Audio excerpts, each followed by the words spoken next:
Hey guys, it's Murph, just doing another quick video today on the Sur-Ron. Got a couple upgrades. So as you guys know from previous videos, I did a bigger front wheel. I did the rear link and the seat extenders, which also make the bike sit higher with the rear link. It pushes the back of the bike up higher. So after doing that, the kickstand didn't work as good as it did before. The bike would lean over. And actually when I put it on dirt one time, it just flopped right over. So to fix that, I bought a kickstand foot widener, or whatever you want to call it. It goes on the foot of the kickstand, makes it wider, brings it up just a little bit. It's just some cheap thing they make in China. It's got 4 bolts on it, so it clamps around the foot. But it actually works. It holds the bike up. Before, the front wheel would always kick over to the kickstand side and the bike would want to tip over. It was just barely standing up anymore on the kickstand, so that worked. Another thing you could do is you could do foot peg extenders that bring your foot pegs down, and that would make the kickstand bracket go down too and probably make it sit up higher. So that would be another option. If I didn't already do the seat extenders, I probably would have went with that. But this works and it was cheap. It was 20 bucks. I'll do a link in the description. It's on eBay. And then the other thing I did was a Renthal Integra 2 direct mount stem. So the factory stem on the Surron bolts up right on the steering shaft, or whatever we want to call it, the middle shaft on the triple clamp.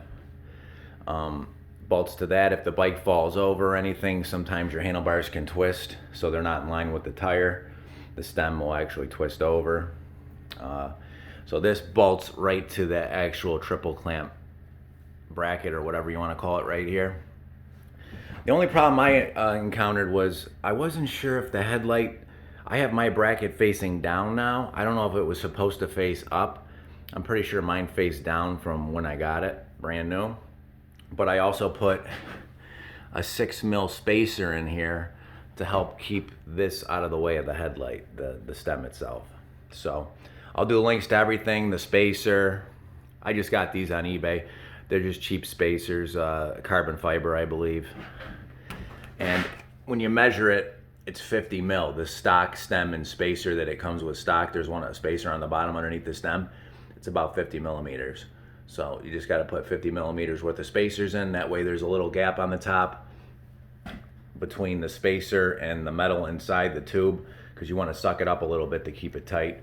You don't want to crank it down too hard. You just want it snug, not so the bearings get binding. You just want it snug. So I did that. The direct mount stem, it's pretty nice. This is a more expensive one. I think it's about 100 bucks. But it's a lot more strong than the factory stem itself. And that's it for today, guys. Yeah, so I will see you in the next one.